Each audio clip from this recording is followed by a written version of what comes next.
Let's start with something true. Most people don't wake up thinking, how can I deceive today? Or how can I let my jealousy spill into someone else's joy?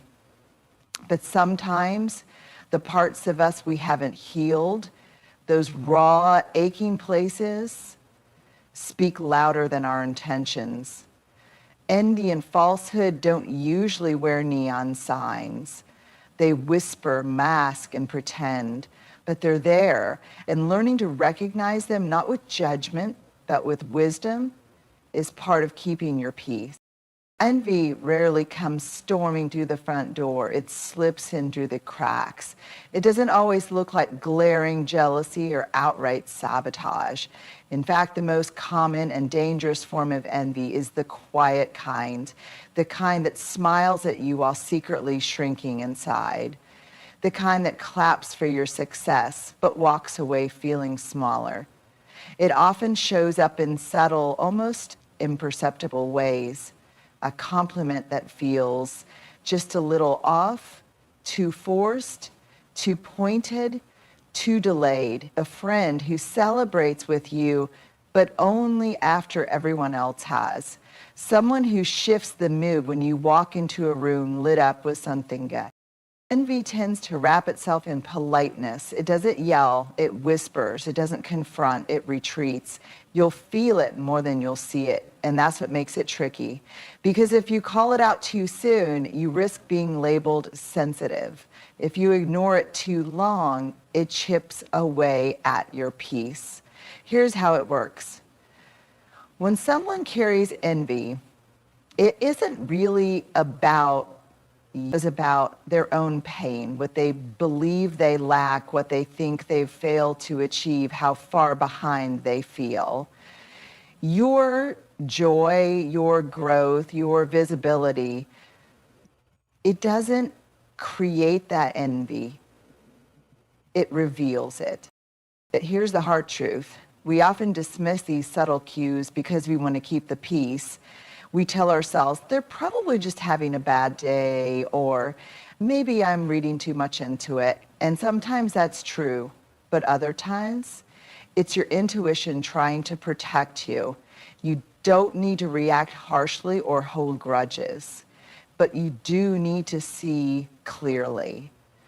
Envy left unchecked can quietly erode the trust in your relationship. It can distort the way someone shows up for you or fails to.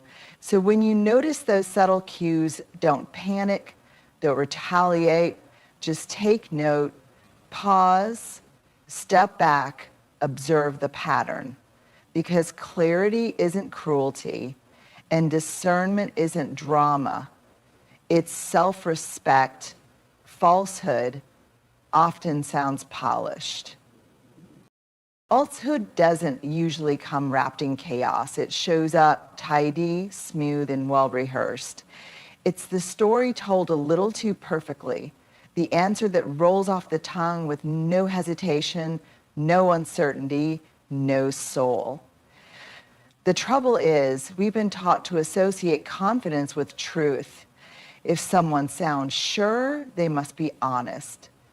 If they speak with clarity and charisma, they must be authentic. But that's not always the case. Because falsehood is often crafted carefully. It's been practiced in the mirror, tested in small conversations to see how people respond, polished until it gleams.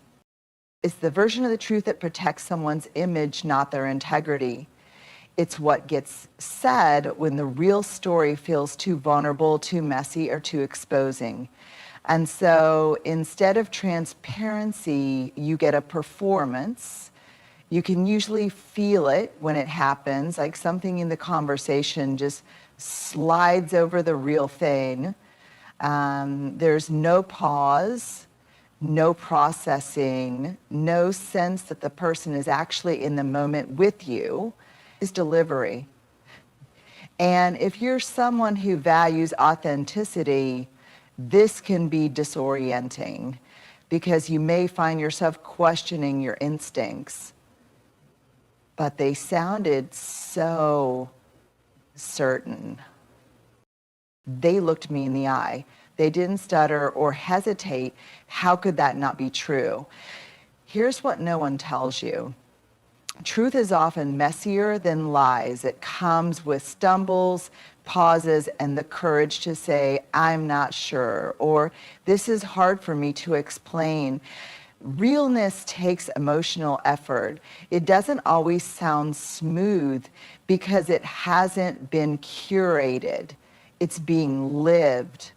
So what can you look for? Watch for the over-scripted. If someone always has the right thing to say in exactly the right way every time, that's not raw. That's rehearsed. Notice the lack of vulnerability. Falsehood rarely leaves room for discomfort. It's built to keep emotional distance, not to invite closeness. Pay attention to the feeling in your body. Your nervous system often picks up on what your mind hasn't fully processed. If something feels off, even when the words sound right, lean in. Ask yourself what you're sensing beneath the surface.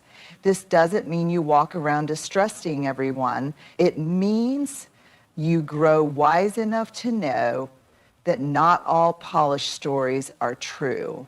And not all awkward moments are lies, because truth isn't always shiny.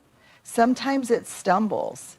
Sometimes it trembles, but it always stands when you give it time. Tone is truth's companion. Words carry information, but tone carries intention.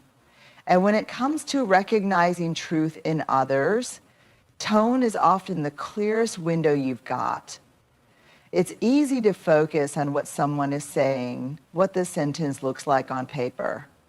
But the how behind the words often tells you everything you need to know.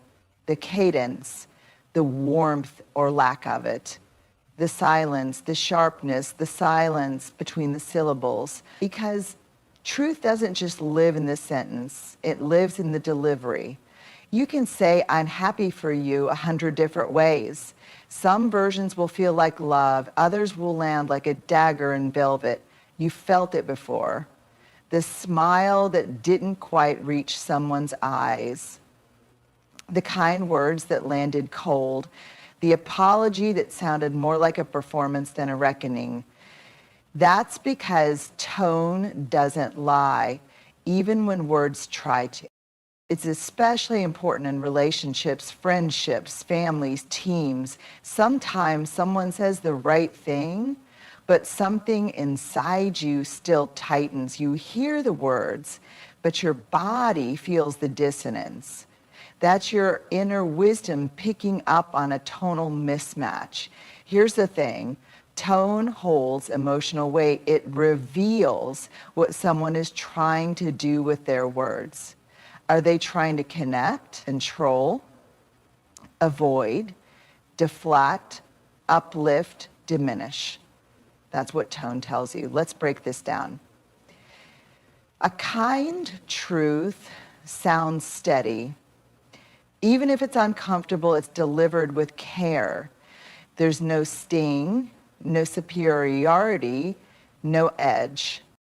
A dishonest reassurance sounds hollow. It moves too quickly to wrap things up. There's no spaciousness, no pause to feel or connect. A veiled insult comes with a sweet smile. That's tone doing the heavy lifting while the words pretend to be harmless. And here's what's most important. You are allowed to trust how something felt more than how it sounded. You don't need someone to outright insult you to sense they've diminished you. You don't need a transcript to prove misalignment. If their tone made you question your worth, your place, your story, that matters. Because when someone is grounded in truth, their tone brings peace, even when the message is hard. And someone is hiding, projecting, or posturing, their tone carries tension, even when the message sounds kind. So listen with your ears, yes, but also with your body. with your heart. The truth isn't always in the words. Sometimes it's in the way they were spoken. Tone is truth's companion. If you want to hear the truth, listen to what's not being said out loud. Want me to do the next one? Watch for pattern over moment. Watch for pattern every moment. We all have bad days. Moments where we snap, moments where we miss the mark, moments we wish we could rewind, edit, and play back better. That's human. But when you're trying to understand someone's character, when you're trying to discern whether envy or falsehood is at play, you have to look past isolated moments and study the pattern. Because a moment is a snapshot, a pattern is a story. It's easy to excuse things when they come one at a time. They were probably tired, maybe they didn't mean it that way. It's not a big deal, it only happened once. But here's the truth, things that only happen once don't keep happening. If someone constantly interrupts your joy, that's not just a rough day. They're uncomfortable with your light. If someone routinely shifts blame, dodges accountability, or tells half-truths when things get real, that's not just poor communication, it's a coping mechanism. If someone consistently makes you question yourself, your memory, or your worth, that's not sensitivity on your part, it's a pattern of erosion. And yet we're often taught to be generous, to extend the benefit of the doubt. And that's not wrong. It's actually beautiful that generosity without boundaries becomes self-abandonment, especially when the same behavior keeps repeating itself under different disguises. So here's a gentle invitation. Track the pattern. What do you feel after most of your interactions with this person? Do you leave conversations feeling seen, safe, and steady, or small, foggy, and doubting yourself? Do their words and actions align over time, or are you constantly managing emotional whiplash? The truth is, most people reveal themselves slowly. They don't show their full hand all at once. But over time, the small things stop being isolated. They become a rhythm. And rhythms reveal the root. This isn't about keeping score. It's about keeping clarity. Because one lie might be a mistake, but repeated half-truths, that's a pattern. One moment of envy might be unconscious, but repeated sabotage or subtle withdrawal in your joy, that's a signal. And when you see a pattern forming, you don't have to confront or accuse. You simply have to pivot. Adjust your expectations, pull your energy back, redraw your boundary. You don't need to announce your awakening to someone whose behavior has already told you the truth. Just move accordingly, lovingly, quietly, clearly, because the moment may not mean much, but the pattern is everything. Ready for the next one? Energy doesn't lie. You can say all the right things, you can wear the perfect expression, you can smile, nod, and go through the motions, but the energy underneath it all, that's where the truth lives. And the thing about energy is, it doesn't lie. We are wired to feel each other. Long before language, we communicated through energy, facial expression, tone, posture, presence. And that part of us still works. That subtle intuitive sensing we sometimes ignore because it doesn't come with proof or logic. That's wisdom. That's your nervous system reading the room before your brain can catch up. Think about it. Ever walked into a room and felt the tension, even though no one said a word? Ever had a conversation where the words were sweet, but something in you just tightened? Or the opposite, a moment where someone didn't say much, but you felt seen, safe, held. That's energy doing what it does, revealing what words can't. When it comes to envy and falsehood, energy is often your earliest signal. Someone might be saying all the right things, clapping when you win, nodding when you speak, but something feels off. Something in their body, their eyes, their timing tells a different story. You can't always explain it, but you know it. And here's the hard part. We've been trained to override this knowing, especially if we're empathetic or conflict averse. We doubt our gut. We second guess. We give people the benefit of the doubt at the expense of our own clarity. But here's a reframe. You're not being judgmental. You're being attuned. You're listening to the part of you that doesn't need permission to sense danger, misalignment, or insincerity. You're honoring the intelligence that comes not from suspicion, but from years of experience, heartbreak, healing, and observation. Because while someone can fake a smile, they can't fake presence. They can't fake the clean, clear energy of someone who isn't trying to compete with you, diminish you, or deceive you. And when someone's energy is off, you don't need to call them out. You don't need to collect receipts. You don't need to convince anyone else. You just need to trust yourself, even if you don't have the words for it yet, even if it's inconvenient, even if it makes you pull back from someone you wanted to believe in. Energy is the language beneath the language. It speaks with or without permission. It always tells the truth. And it's okay for you to listen. When you start seeing envy and falsehood clearly, when the masks slip and the energy shifts, it can be tempting to respond in extremes. Some of us go soft. They didn't mean it, we whisper to ourselves. We shrink our needs, downplay the betrayal, and stay silent to keep the peace. Others go sharp.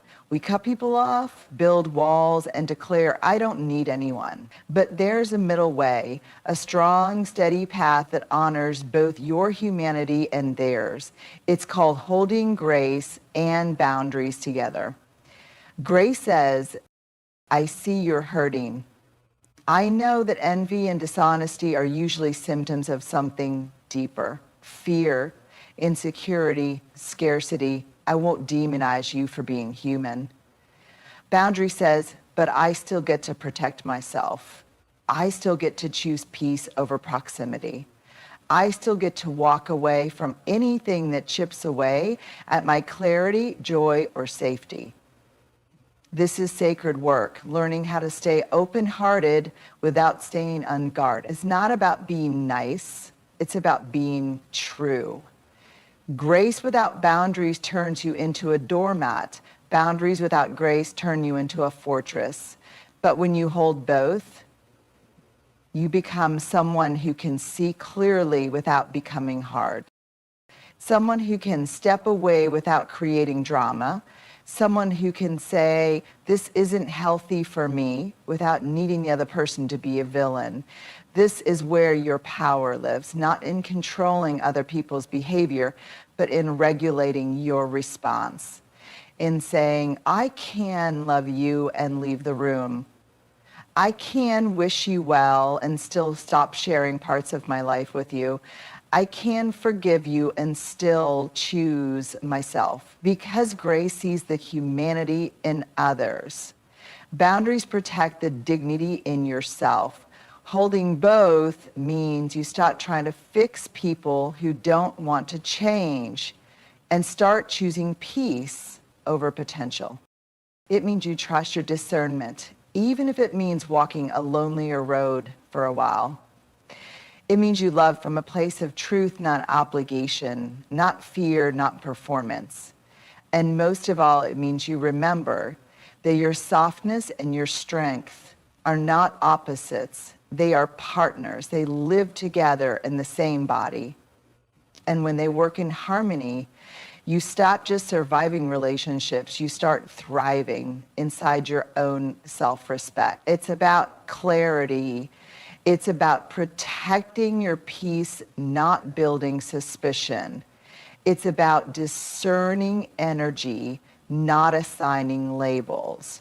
Because the truth is, some people won't clap when you grow, some will retreat when you shine. Some will offer hollow praise, curated truths, and support that disappears the moment you need it most. That doesn't make them evil, it makes them human.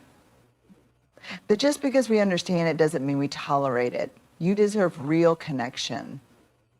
You deserve truth without performance. You deserve relationships that feel safe even in your success. So pay attention to the subtle cues. Trust the tone beneath the words. Listen to the patterns, not just the moments. Feel the energy, even when it's quiet. And when things don't align, hold grace in one hand and boundaries in the other. You are not too sensitive.